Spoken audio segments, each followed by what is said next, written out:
Hello students, welcome in physics class.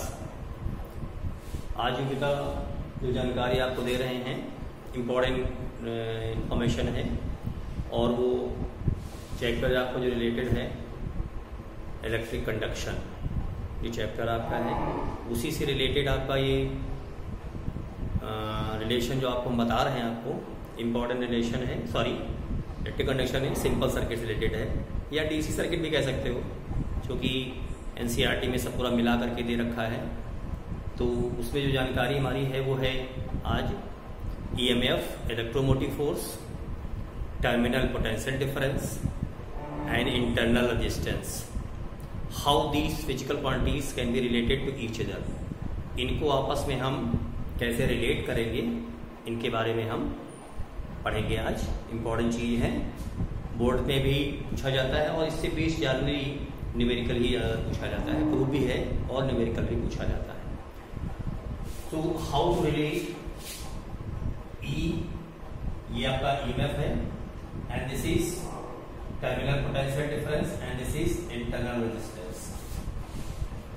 तो first of all पहले हम इनमें रिलेशन रिलेट करेंगे और फिर से और भी जो क्वेश्चन आपके बन सकते हैं I will discuss here in detail. So first of all to give the detail, to give the relation between them। अगर इनके बीच में रिलेशन फाइंड आउट करना है तो इसके लिए हमें क्या करना होगा, पहले सर्किट डायग्राम पूछा मतलब ड्रा करेंगे, जो कि पूछा भी जा सकता है। तो ये सर्किट डायग्राम आप दिखाएंगे यहाँ पर। This is your cell having internal resistance R and it is denoted by in this way। This is your cell। You know EMF inside the cell directed from negative plate to positive plate। Cell के भीतर जो EMF हमारा होता है, EMF आप जानते हैं ना, energy provided by the cell to transfer the unit charge whole of the circuit. यानी कि पूरे परिपथ में इंक्लूडिंग सेल, मतलब सेल सहित आवेश Q को प्रवाहित करने के लिए जो एनर्जी प्रोवाइड होती है सेल से, या सेल की जो एनर्जी खर्च होती है, दैट इज कॉल्ड EMF। ठीक है ना। और इसकी जो डायरेक्शन होगी सेल के भीतर, वो ऋण प्लेट से धन प्लेट की ओर होती है। ये जो सेल आपकी है,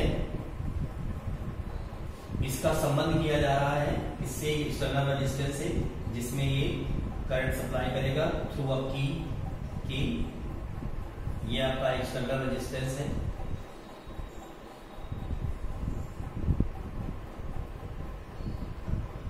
कितनी सेल ये करंट देगा उसको मेजर करने के लिए हमने ये अमीटर जोड़ रखा है।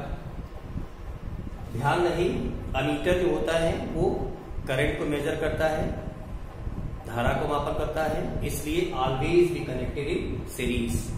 और सीरीज में करंट ही इक्वल होती है, इसलिए पूरे परिपथ में कितनी करंट फ्लो हो रही है उसको मेजर करने के लिए मैंने क्या कर रखा है, अमीटर को कनेक्ट कर रखा है। और जब ये सेल सप्लाई करे, मतलब करंट सप्लाई करेगा रेजिस्टेंस R में, एक्सटर्नल रेजिस्टेंस R में, तो क्या होगा, इसका जो EMF होगा वो क्या होगा, ड्रॉप होगा, यानी एनर्जी सी कम होगी। तो जो इस रेजिस्टेंस में एनर्जी खर्च हुई वो अगर फाइंड आउट करना है, that is called potential difference, जिसको हम लोग कहते हैं टर्मिनल पोटेंशियल डिफरेंस। ठीक है ना। यानी कि इस रेजिस्टेंस में जहां जहां एनर्जी जो खर्च होगी उसको फाइंड आउट करने के लिए हमने क्या किया है, वोल्ट मीटर लगा रखा है। और वोल्ट मीटर परिपथ के किन्हीं दो बिंदुओं के बीच पोटेंशियल डिफरेंस फाइंड आउट करने के लिए है। Volt meter always be connected in parallel. Volt meter को हमेशा इसमें जोड़ते हैं, पैरेलल में काउंट करते हैं, पैरेलल में कनेक्ट करते हैं। तो ये परिपथ में पोटेंशियल डिफरेंस को मेजर करेगा, यानी जो पोटेंशियल डिफरेंस यहाँ होगा that will also be here. Clear. अब यहां पर क्या है, आपको रिलेट करना है। तो सपोज करिएगा कि ये जो सेल हमारी है ये t सेकेंड में I एम्पेयर की करंट सप्लाई करती है। ठीक है ना। Suppose cell supply current I in time t। क्या मतलब हुआ, ये सेल जो हमारी है वो टी समय में करंट आई को प्रोवाइड करती है। इसका मतलब जो चार्ज हमारा होगा यानी कि जो आवेश होगा वो क्या होगा, Q into T, Q equal to I into T. तो यदि ये जो आवेश हमारा है अगर ये सेल के द्वारा टी सेकंड तक प्रवाहित हो तो इस सेल द्वारा जो व्यय ऊर्जा होगी या जो कार्य किया जाएगा वो कितना होगा, सेल द्वारा परिपथ में आवेश Q को प्रवाहित करने में कृतकार्य कहने या व्यय ऊर्जा कहते हैं, मतलब एक ही है। तो वो हमारा क्या होगा, E इंटू क्यू, क्योंकि E बराबर जो हमारा होता है वो होता है W अपान क्यू। ये EMF हमारा इलेक्ट्रोमोटिव फोर्स है। तो E equal to W upon Q, तो W इक्वल टू क्या होगा, E इंटू क्यू। और Q हमारा किसके बराबर है, I इंटू टी के बराबर है। तो W equal to E into I into T. इसको आप इक्वेशन नंबर फर्स्ट मान लेंगे। अब ये देखना है कि सेल ने जो एनर्जी ये दी है सर्किट को, कहाँ कहाँ ये खर्च हो रही है। तो एक तो आपका ये एक्सटर्नल रेजिस्टेंस है, जहां जहां रेजिस्टेंस ऑफर्ड हो रहे होंगे। तो ये तो आपका ये बाह्य प्रतिरोध हो गया, एक्सटर्नल रेजिस्टेंस। और एक देखिए सेल के भीतर ही इंटरनल रेजिस्टेंस काम कर रहा है, ठीक है ना। सेल के भीतर इंटरनल रेजिस्टेंस किस तरह से कि प्लेटें कहीं दूर दूर तो नहीं है, ऐसा तो नहीं है कि प्लेट का बहुत ही कम एरिया डिप कर रहा हो, वो भी रेजिस्टेंस ऑफर करेगा।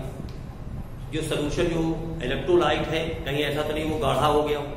तो इन सभी ये सभी हमारी इंटरनल रेजिस्टेंस की तरह काम करते हैं। तो हो सकता है वो भी काम कर रहा हो, तो यहाँ भी एनर्जी खर्च होगी। तो हम सबसे पहले जो आपका बाह्य परिपथ है यानी कि बाह्य प्रतिरोध लगा हुआ है, इसमें कितनी एनर्जी खर्च हुई है निकालेंगे। तो बाह्य परिपथ मतलब एक्सटर्नल रेजिस्टेंस में व्यय ऊर्जा, तो उसको हमने WEXT नाम दे दिया, ठीक है ना। तो ये जो तुम्हारी होगी वो क्या होगी, क्योंकि टर्मिनल पोटेंशियल डिफरेंस केवल इतने भाग निकालना है। तो क्या हो जाएगा, V इंटू क्यू, ये क्या है टर्मिनल पोटेंशियल डिफरेंस है। और Q वही हमारा है I into T. So you can write W external is equal to V into I into T। Clear. ठीक इसी प्रकार से जो सेल के भीतर हमारा आंतरिक प्रतिरोध है, इसके कारण जो व्यय ऊर्जा हो रही है वो निकालेंगे। सेल के भीतर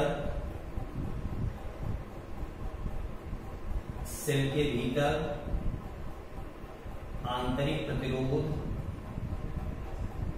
इंटरनल रेजिस्टेंस के कारण व्यय ऊर्जा, उसको हमने W इंटरनल नाम दे दिया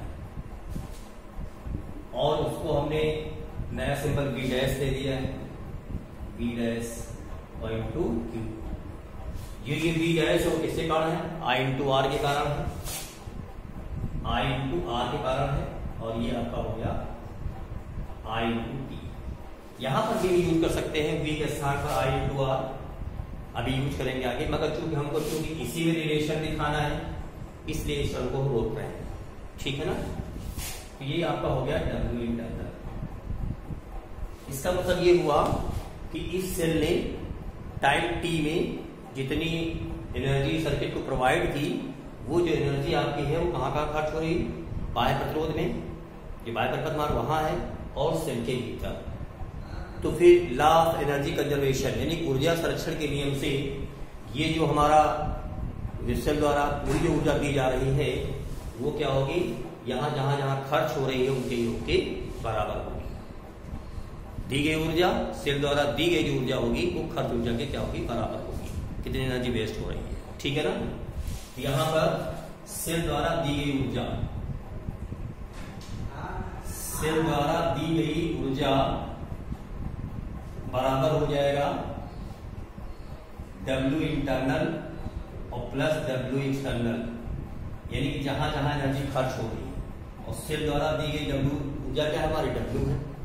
इस हिसाब से W के स्थान पे हम क्या लिखेंगे, E I और T, और इंटरनल जो हमारा है वो क्या है हमारे पास I स्क्वायर RT है। ये हो गया I square R into T और प्लस W एक्सटर्नल हमारे पास ये दिया है आपको, that is V I into T. इसमें I और T आप कॉमन ले लेंगे, यहाँ बचेगा आपका I इंटू R और प्लस V, और ये हो गया E into I T. So we have V plus I R, यानी इसका मतलब ये हुआ कि जो हमसे रिलेशन कहा जा रहा था कि EV और R रिलेशन देना है, तो रिलेशन आपसे यहां तक पूछा जा सकता है आपसे। अब इसमें आपके क्वेश्चन जो बनेंगे उनको जरा देखेंगे किस तरह से होंगे। तो देखो ध्यान से, सबसे पहली बात तो भी हम बताए थे आपको कि अगर इस V के स्थान पर भी हम IR लिख सकते हैं, जैसा कि यहां हमने किया था I टू स्मॉल r। तो अगर हम if we replace V equal to I into R, तो अगर इसको रिप्लेस करते हैं तो इस फॉर्मूले में क्या हो जाएगा, I into R plus I into R, यानी कि I इक्वल टू हो जाएगा E upon R plus R। यानी कि इस सेल के द्वारा कितनी धारा दी जा रही है ये आपको पता चल जाएगा, यानी कितनी धारा है, यानी एमीटर की रीडिंग क्या होगी आप फाइंड आउट कर सकते हो। यहाँ देखिए R प्लस R है, इससे पता चल रहा है कि ये दोनों जो प्रतिरोध हमारे किसमें है, श्रेणीक्रम में है, तुल्य प्रतिरोध आपका हो गया। Clear?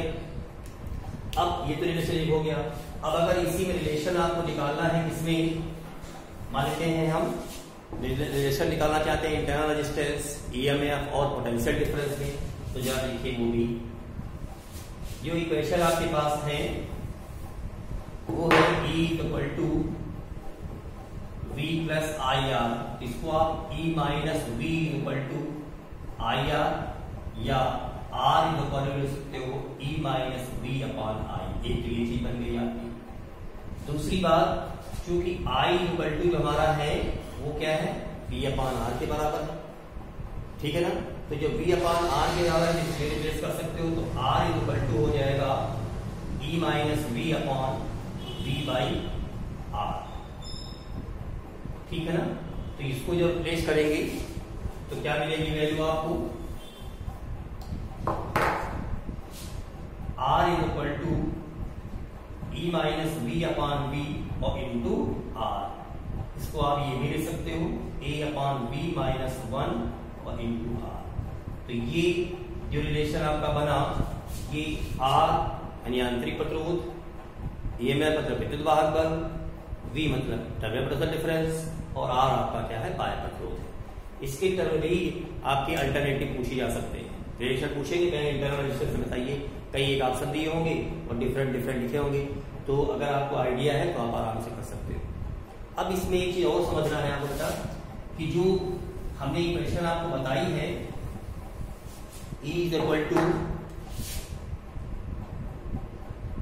V plus I R, ये जो इक्वेशन हमने बताई है आपको, ये आपकी कौन सी इक्वेशन है, जो हम सेल से एनर्जी ले रहे थे, यानी इसमें सेल की एनर्जी खर्च हो रही है, यानी कि सेल हमारी क्या हो रही है, डिस्चार्ज हो रही है, ठीक है ना। तो ये हमारी डिस्चार्ज इक्वेशन कहलाती है, डिस्चार्ज इक्वेशन। इसको हम लोग बोलते हैं निरावेशन समीकरण। ये आपका निरावेशन समीकरण होगा। और ये तो है नहीं कि अब जैसे बैटरी हमारी है या सेल हमारा है, प्राथमिक सेल अगर नहीं है, सेकेंडरी सेल हमारा है, तो अगर मान लो वो डिस्चार्ज होगा तो उसको हमें चार्ज भी करना होता है, ठीक है ना, चार्ज भी हो जाते हैं। तो जब हम सेल को क्या कर रहे होंगे, चार्ज कर रहे होंगे, तो चार्ज करने में जो सेल के भीतर करंट का जो फ्लो होता है वो positive plate to negative plate होता है, ठीक है ना। In charging condition current flows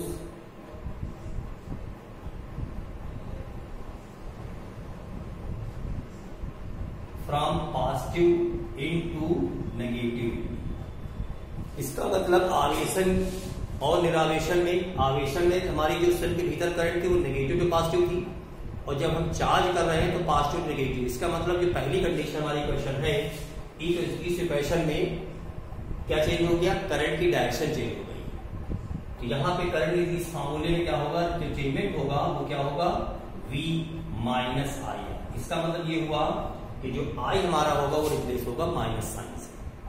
ये चीज ध्यान रखना है आपको, यानी ये समीकरण आप आवेशन में यूज कर सकते हो, ठीक है ना। अब बात ये आती है कि जो सेल हमारी है E equal to V plus I R से ही समझेंगे। क्वेश्चन पूछा जाता है कि इसमें E की जो वैल्यू है वो V के बराबर कब होगी। ये हमारा विद्युत वाहक बल और ये हमारा क्या है, टर्मिनल पोटेंशियल डिफरेंस है। जब ये कंडीशन होगी तो ये कंडीशन होने के लिए जाहिर सी बात ये फैक्टर नहीं होना चाहिए, यानी कि ये जो फैक्टर दिया हुआ है जिसको कि 0, तो ये 0 कब हो सकता है, जब हम सेल से करंट न ले रहे। E बराबर V की कंडीशन में पहली बात करंट 0 होनी चाहिए, और जब करंट 0 होगा तो क्या होगा, इंटरनल रेजिस्टेंस 0 हो जाएगा। और जब इंटरनल रेजिस्टेंस 0 होगा तो उस केस में सर्किट कैसा होगा, ओपन सर्किट होगा। तो ओपन सर्किट में जो R हमारा होगा टू मच हाई, बहुत ही अधिक होगा, and can be taken at to infinite, बहुत ज्यादा उच्च होगा, ठीक है ना। तो ये हमारी कंडीशन कब होगी, जब हमारा सेल जो हमारा होगा वो यूज में नहीं होगा, यानी उससे हम करंट नहीं ले रहे होंगे। उस समय जो ईएमएफ हमारा होगा वो टर्मिनल पोटेंशियल डिफरेंस के ही क्या होगा, बराबर होगा। ये चीज ध्यान देनी है आपको, ठीक है ना। अब अगर इसमें हम E और I के बीच अगर हम ग्राफ प्लॉट करते हैं, ये हमारी I है और ये E है, तो जैसे जैसे हम करंट लेंगे सेल से, चार्ज सप्लाई लेंगे हम बाहर सर्किट में, तो क्या होगा, ईएमएफ हमारा जो होगा वो क्या होगा, धीरे धीरे डिक्रीज होगा। यानी जैसे जैसे करंट की वैल्यू बढ़ती जाएगी वैसे वैसे ईएमएफ वैल्यू क्या होगी, डिक्रीज होगी। तो इस तरह से जो ग्राफ हमको मिलेगा वो कैसा होगा, डिक्रीज मिलेगा आपको। यानी कि जो हमारा जैसे जैसे करंट की वैल्यू बढ़ रही होगी वैसे वैसे क्या होगा, जैसे ये पोजीशन तुम्हारी है इसमें करंट दूसरी होगी, यहाँ जब पहुंचेगी तो क्या होगा, ये ईएमएफ की वैल्यू डिक्रीज हो जाएगी आपकी। यहाँ जब पहुंचेगी तो ये ईएमएफ वैल्यू आएगी, यहाँ जब पहुंचेगी तो ये ईएमएफ वैल्यू आएगी। इस तरह से एज वेल एज जैसे जैसे हम करंट को बढ़ाएंगे, यानी सेल से करंट डाल लेते जाएंगे, वैसे वैसे हमारा ईएमएफ क्या होगा, घटेगा, ठीक है ना। तो ये चीज जो मैंने आपको जानकारी दी है इंपॉर्टेंट इंफॉर्मेशन है, जनरली इससे बेस्ड न्यूमेरिकल भी पूछे जाते हैं, तो उनको भी ध्यान रखना है। ये जो इक्वेशन हमने लिखी है E equal to V plus I R, ठीक है ना। ये जो इक्वेशन है कौन सा समीकरण बताइए मैं आपको, आवेशन समीकरण। कौन समीकरण होगी, आवेशन समीकरण होगी। और जो निरावेशन समीकरण हमने बताई है, सॉरी ये समीकरण हमारी कौन सी, निरावेशन है, ध्यान नहीं दिया, ये निरावेशन समीकरण है। और V माइनस आई आर ये हमारी कौन सी है, आप ध्यान रखेंगे, ठीक है। ये आपकी होगी कौन सी, ये निरावेशन, और ये आपकी होगी आवेशन। तो ये दोनों समीकरण ध्यान रखें, कंफ्यूज नहीं होना है। ये समीकरण जब तब यूज करेंगे जब हमारी सेल से करंट ले रहे हो, यानी सेल हमारी डिस्चार्ज हो रही हो, और ये तब यूज करेंगे जब हमारी सेल क्या हो रही होगी, चार्ज हो रही होगी, ठीक है ना जी। जब सेल निरावेशन होगा, ठीक है ना, तो उस केस में जो V की वैल्यू जो हमारी होगी, V जो हमारा होगा वो E माइनस आई आर होगा, यानी आई आर के बगैर आई आर टर्म क्या होगा, इससे घटता जाएगा, और उसी को ये मेजर करेगा पोटेंशियल डिफरेंस। और जब इस कंडीशन में लेते हैं तो इस केस में हमारा जो होगा V जो होगा वो क्या होगा, E प्लस आई आर, ठीक है ना। तो जब निरावेशन होगा उसमें पोटेंशियल ड्रॉप हो रहा होगा, और जब हमारा चार्जिंग हो रही होगी तो पोटेंशियल क्या होगा, बढ़ रहा होगा, ठीक है ना। तो ये ध्यान रखना है। तो ये जो हमने जानकारी दी इसको अच्छे से रिवाइज करिएगा। Okay, thank you.